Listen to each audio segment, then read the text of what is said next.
नमस्कार, आप सभी का बहुत स्वागत है। देखें, जान लेते हैं इस महीने के गोचर और कुंभ का मेला। जी हाँ, कुंभ के मेले के बारे में, जो कि अगले साल प्रयागराज में 13 जनवरी से 26 फरवरी तक जो है आयोजन जिसका होने जा रहा है। आपको इसकी जो डिटेल्स हैं वो उनकी आधिकारिक वेबसाइट पर मिल जाएंगी। मुझे तो ये खबर जब मिली तो बतौर ज्योतिषी मेरे अंदर जो है बहुत क्यूरोसिटी हुई, बहुत उत्सुकता हुई कि ये ऐसा कैसे ऐसा कैसे, क्योंकि अगले साल तो राहु कुंभ राशि में से गोचर कर रहे हैं। लेकिन कुंभ के मेले के बारे में, यानी कि भविष्य के गर्भ में क्या है उसके बारे में जानने से पहले हम कुंभ राशि को समझ लेंगे। और उससे भी पहले जो है हम इस महीने के यानी कि दिसंबर महीने के जो है ग्रह गोचर देख लेते हैं कि सबसे बड़ा जो गोचर होने वाला है, जो हम पर फर्क डाल सकता है, वो है सूर्य का। सूर्य जो है अपनी राशि बदलेंगे 15 दिसंबर की रात 10:10 पर। वो चले जाएंगे धनु राशि में, यानी कि सैजिटेरियस में। उसके अलावा जो है 28 दिसंबर को शुक्र जो है कुंभ राशि में चले जाएंगे। ये जो है दो गोचर सबसे खास होने वाले हैं इस महीने, दिसंबर के महीने में। और सबसे बड़ी बात है कि सूर्य का गोचर होना 15 दिसंबर को, तो आपको सूर्य से जुड़ी यानी कि सेहत से जुड़ी समस्याओं का, अपनी सेहत पर ध्यान देना होगा। अधिकारी जो वर्ग हैं उनसे आपको थोड़ी सी निराशा हो सकती है, क्योंकि सूर्य जो है वो हमारे अधिकारियों से, हमारे बॉसेस से, या जो भी अथॉरिटी फिगर है उससे जोड़कर उनको देखा जा सकता है, या उनकी सेहत को जो है समस्या हो सकती है। सबकी अपनी अपनी कुंडली है। अगर कोई बहुत पर्टिकुलर सवाल हो तो आप कमेंट सेक्शन में लिख सकते हैं, मुझे इनबॉक्स कर सकते हैं। फेसबुक पे श्रुति वास्तु करके मेरा पेज है, श्रुति खरबंदा SK। और लिंक जो है वो मैं डिस्क्रिप्शन में डाल दूंगी, और शायद मैं इस वीडियो के एंड में भी लगा दूं। इंस्टाग्राम पे आप मुझे श्रुति खरबंदा एस्ट्रोलॉजी से सर्च कर सकते हैं, वहाँ फॉलो कर सकते हैं। तो बात कर लेते हैं 2025 की। देखिए, 2025 सिर्फ बात ये नहीं है कि 9 नंबर यानी कि मंगल का साल है। सबसे बड़ी बात ध्यान देने वाली ये है कि 1 जनवरी को हम चूंकि गिन रहे हैं, हम ग्रिगोरियन कैलेंडर से अपना साल की शुरुआत को देखना चाह रहे हैं, उससे उसका आंकलन करना चाह रहे हैं। तो गौर करने वाली बात ये हो जाती है कि साल की शुरुआत 3 ग्रहों के वक्री होने से होगी। मुझे नहीं याद कि आखिरी बार गुरु वक्री से साल जो है वो कब शुरू हुआ था। अगर आपको पता लगे तो मुझे बताइएगा, वरना मेरे को रिसर्च करनी पड़ेगी, पता लग जाएगा। लेकिन बहरहाल मैं जो कहना चाह रही हूँ वो ये बात ये है कि पीछे 7-8 सालों में तो मैंने नहीं देखा कि कोई साल की शुरुआत जो है गुरु के वक्री होने से हुई हो। तो कभी भी गुरु का वक्री होना, हम ये नहीं कहते कि अशुभ रहता है। बात सिर्फ इतनी है कि उस साल को और ख़ास बना देता है। ख़ास तौर पर मंगल जो खुद वक्री होंगी, जिसका वो साल है, तो वो उसको और प्रबल बना देता है। फ़र्क पड़ता है कि कौन सी राशि में जो हैं वो वक्री होंगे। देखने की दृष्टि से वो हमको जो है कर्क राशि में दिखेंगे, लेकिन फल जो हमें उसका महसूस होगा वो जो है मिथुन राशि के हिसाब से होगा। क्योंकि मिथुन राशि में ही जो है प्राइमरीली उनका गोचर हो रहा है, और 21 जनवरी को जो है वो मिथुन राशि में मार्गी हो जाएंगे। तो गौर करने वाली बात है। और साथ ही साथ जो है बुध ग्रह है वो भी वक्री होगा साल की शुरुआत में। तो ये 3 बातें जो हैं हम लोगों के लिए, ज्योतिषियों के लिए बहुत ही ज़्यादा जो है दिलचस्प होती हैं। और उसके अलावा बात ये भी कि 18 मई को जो है राहु और केतु अपना साइन बदल लेंगे। अब आप सोचें कितना खास होने वाला है। जब इतने बड़े बड़े ग्रह जो हैं, इतने बड़े बड़े गोचर सब एक ही साल में हो जाएंगे, तो बड़े बड़े बदलाव कैसे ना हो। और मिथुन राशि जो राशि ही बदलावों की है, जहां से गुरु गोचर करने वाले हैं, तो वो तो और भी खास बन जाता है उसके बारे में जानना। हालांकि मैं 2025 का जो वर्षफल है अपनी पुरानी वीडियो में बता चुकी हूँ मेष से लेकर मीन तक के लिए मोटे मोटे तौर पे जो है होलिस्टिकली, बड़े तौर पे उनके लिए वो कैसा गुजरने वाला है। लेकिन खास बात जानने लायक ये भी है कि केतु जो है 18 मई को सिंह राशि में गोचर करेंगे। ये सभी माँओं के लिए बहुत ज़्यादा जो है इम्पोर्टेंट हो जाता है as a mother. See, when you're an astrologer and you're a mother, you can certainly navigate your life better. Why? Because you tend to understand your kid in a way, in a manner which no one else can. And when you know what planetary energies are and how are they impacting your child, you plan it and you let go of a lot of other things easily. That becomes easier for you as well. आपके लिए भी आसान हो जाता है navigate करना कि बतौर माँ आप कैसा जो है अपने बच्चे को लेके बर्ताव करें। ज़रूरी नहीं है कि आप का बच्चा उसका जो व्यक्तित्व जैसा बन रहा है, कभी कभी आपको हैरान कर सकता है कि ये मेरा ही बच्चा है, इसका व्यक्तित्व, उसकी पर्सनालिटी हो सकता है आपको पसंद ना हो, तो स्वभाव हो सकता है आपको पसंद ना हो अपने बच्चे का भी, क्योंकि वो एक अलग एंटिटी है। आपने कोशिश तो करी लेकिन आपने खुद पे सोचा, सवाल किया कि मैं कहाँ गलत हो गई या हो गया। तो इस तरह के जो सवाल हैं वो मन में घर कर सकते हैं।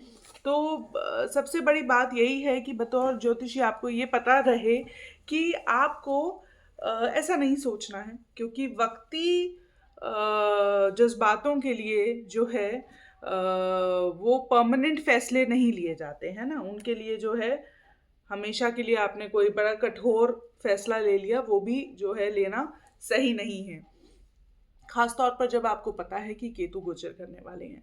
मैंने अपने वीडियो में बताया भी था, वरना मैं दोबारा कह रही हूँ कि स्पोर्ट्स एंटिटीज़ जो हैं, खेल से जुड़ी हुई एंटिटीज़ जो हैं, या सरकारी विभागों से जो है हमें समस्या महसूस हो सकती है, एंटरटेनमेंट इंडस्ट्री से जो है वो कुछ समस्या हमें दिख सकती है। और समस्या का मतलब सिर्फ ये नहीं है कि वो समस्या रहे। देखें, बदलाव कहाँ से आएंगे? बदलाव वहीं से आएंगे जहाँ राहु केतु होंगे, है ना। तो जब हमें दर्द होगा तो हम उसको असहज को सहज बनाने के लिए कुछ करेंगे, कुछ एक्शंस लेंगे, कुछ प्लान्स बनाएंगे, तो वहाँ पे हमें जो है बड़े बदलाव देखने को मिल सकते हैं। प्रेम संबंधों में थोड़ा सा दिल जो है आपका टूट सकता है या मन विमुख हो सकता है, कहते हैं ना मन हट गया, क्योंकि केतु जो है वो अध्यात्म का प्लैनेट है। तो उस चीज़ को लेकर आप पेन पॉइंट्स को लेकर आप बहुत सोच भी सकते हैं, आप आत्म अध्ययन कर सकते हैं, है ना, कि अपने अंदर अपना अध्ययन करना, खुद को पढ़ना कि मेरे अंदर कैसे विचार आ रहे हैं, मुझे क्या दर्द दे रहा है, मुझे कहाँ कोर्स करेक्शन करने की ज़रूरत है। इस तरह की जो चीज़ें हैं वो हमें केतु और शनि का गोचर जो है वो बताता है। राहु का गोचर होने वाला है कुंभ राशि से, वो बहुत खास हो जाता है। देखिए, बात जब कुंभ राशि की आई है तो कुंभ के मेले की भी कर लेते हैं। कुंभ का जो मेला है, ऐसा कहा जाता है, माना जाता है ज्योतिषीय गणनाओं द्वारा कि जो गुरु ग्रह है सूर्य के इर्द गिर्द जो वो चक्कर लगाता है उसको लगाने में 12 साल लगते हैं। एक राशि में जो है वो 1 साल ठहरते हैं और बहुत धीमी गति से जो है वो पूरे सौर मंडल का एक जो इलेक्ट्रिकल पाथ है उसका चक्कर लगाते हैं अपने ऑर्बिट पे। तो जाहिर सी बात है कि बहुत गहरे और बहुत गहन परिणाम जो है वो हमारी ज़िंदगी में लेकर आते हैं। इसलिए कहा जाता है कि गुरु जो फल देते हैं बहुत अच्छा देते हैं और उनको कोई बदल नहीं सकता, खास तौर पे गुरु और शनि। अभी तक कुंभ राशि में जो है शनि का गोचर हो रहा था, अगले साल वो मीन राशि में जाएंगे और अगले साल जो गुरु हैं वो मिथुन राशि में जाएंगे। तो अब आप ये सोचें कि कुंभ का मेला हम तब भी जो है उसका आयोजन कर रहे हैं, कैसे कर रहे हैं, क्या सोच के कर रहे हैं, मैं नहीं जानती। अगर इसका कोई और भी इसके पीछे कारण है तो मुझसे शेयर करिएगा। आप अपना भी ज्ञान बढ़ाइए, मेरा भी ज्ञान बढ़ाइए, हम साथ में मिलके जो है अपना ज्ञान बढ़ाते हैं। ऐसे ये भी कहा जाता है लोक कथाओं में कि आदि शंकराचार्य ने 8वीं सदी में जो है इसकी शुरुआत करी थी, लेकिन बहुत से लोग ऐसा भी कहते हैं कि 16वीं सदी से तो ये हर साल का अफेयर था, है ना, हर साल जो है कुंभ का मेला लगा करता था। लेकिन कहने वाले ये भी कहते हैं कि इसका कोई सबूत ही नहीं है कि 19वीं सदी से पहले ऐसा होता भी था। और हाल फिलहाल में बीते सालों में हमने देखा भी है कि कुंभ का मेला हर 2-3 साल में लग जाता है। 2019 में लगा, 2021 में लगा, अब 2025 में लग रहा है। तो अर्ध कुंभ भी सेलिब्रेट कर लेते हैं कि भाई 6 साल हो गए तो अर्ध कुंभ हो गया, 12 साल हो गए तो कुंभ का मेला तब तो है ही। 2021 में जब गुरु गोचर कर रहे थे कुंभ राशि में तो वो बहुत अद्भुत साल था। क्योंकि 2020-21 में वो सिर्फ 6 महीने रहे थे। एग्जैक्ट डेट्स मुझे नहीं याद, लेकिन 20-21 के आसपास की ही बात है। मात्र 6 महीना, और उन्होंने मीन राशि में ज़्यादा समय बिताया था, तो इसलिए हमने बहुत उथल पुथल देखी। हमने बहुत बड़े बड़े जो है बदलाव हमें जो है देखने को मिले। और अब भी हमें देखने को मिल सकते हैं, क्योंकि अब शनि मीन में जा रहे हैं और गुरु जो हैं वो मिथुन राशि से गोचर करेंगे, जो कि अमेरिकी अर्थव्यवस्था को लेके, वहाँ के रूल्स एंड रेगुलेशंस और पॉलिसीज को लेके बहुत मेजर चेंजेस ला सकता है। बहुत उसके जो है स्वरूप बदलेंगे, सोचने के तरीके बदलेंगे। जहाँ इतनी आवाजें हों, इतना शोर हो, क्योंकि अ, सृष्टि का संचालन करने के लिए हर किसी के पास जो है कोई ना कोई राय है, उसकी एक सोच है। लेकिन एक बात पे मुझे लगता है कि हम सब जो है मानेंगे, हम सब अपनी सहमति बनाएंगे कि हम चाहते हैं कि सुख समृद्धि हम सबको मिले। कहीं कोई कलह विवाद युद्ध जैसी जो है स्थिति ना बने। हम सब अपने अपने धर्म का प्रैक्टिस कर सकें, उसको फॉलो कर सकें, रिचुअल्स को फॉलो कर सकें, बिना ये सोचे कि कोई सामने वाला क्या सोचेगा। अगर कोई हंसते मुस्कुराते अपनी सेल्फी ले रहा है, वीडियो बना रहा है, तो हम सिर्फ अपने कुंठित स्वभाव की वजह से उसको पिन ना कर दें, क्योंकि वो सोचें कि अपने अंदर क्या लेकर जाएगा, कि ये इन्होंने मुझे ये ऐसे कैसे कैसे कह दिया कि आप यहाँ ऐसे वीडियो नहीं बना सकते और ये नहीं कर सकते, जबकि ऐसा कोई रूल था नहीं। इसके लिए हम सब रूल्स फॉलो करें, अपने व्यक्तिगत रूल फॉलो करें, दूसरों को कंट्रोल करने की कोशिश ना करें, क्योंकि किसी भी वजह की काट उसकी वजह, मतलब उसकी दूसरी, उसकी विपरीत वजह निकाली जा सकती है। तो हर विचार अपने आप में सही।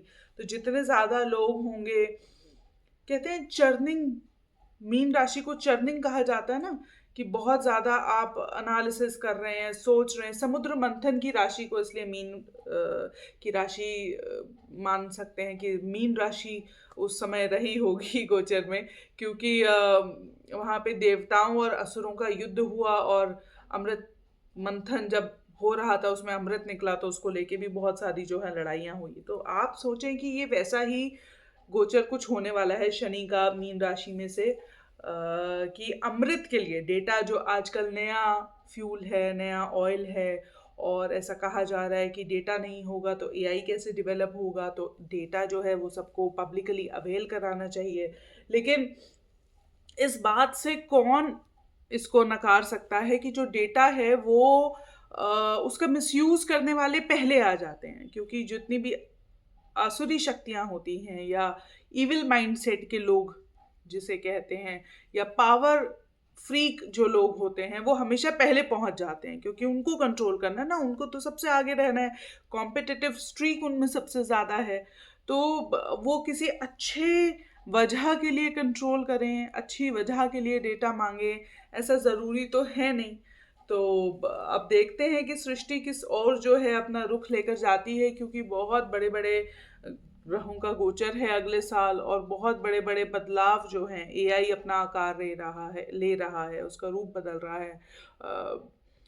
लिक्विडिटी, क्योंकि लिक्विडिटी का साइन है कुंभ राशि, एक्वेरियस, जिसे हम कहते हैं ना कलश, गर्भ, जिसमें से हम जल गिरता हुआ दिखाते हैं। ये विश फुलफिलमेंट की राशि है, विक्ट्री की राशि है। किसी भी घटना को गति देने के लिए हमें 11 नंबर चाहिए होता है कुंडली में, उस समय गोचर में वो आना चाहिए, तभी जो है वो घटना घटित होती है। मतलब या तो 11 या 10, उसका उससे जुड़ा हुआ प्लैनेट या तो वहां से गोचर कर रहा हुआ, या वो एक्टिव होगा कहीं ना कहीं वो 11 नंबर, वरना वो चंद्रमा वहां से गोचर कर रहा होगा। तो इस तरीके की जब कॉम्बिनेशंस बनते हैं, तभी जो है कुछ घटना जो है वो घटित होती है। और प्रॉमिस्ड घटना, जिसको हम कहते हैं ना कि प्रॉमिस्ड इवेंट है आपकी कुंडली में, वो जो है मैनिफेस्ट होता है।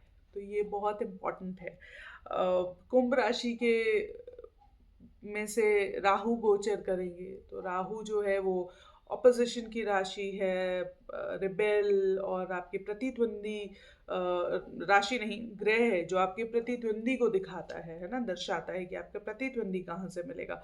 तो फ्रेंड्स हो सकता है आपको एनिमी लगने लगे, आपको दूसरों से जलन होने लगे, लेकिन गुरु का भाव कहीं ना कहीं आएगा जब भी जो है राहु अपना ग्रह बदलेगा।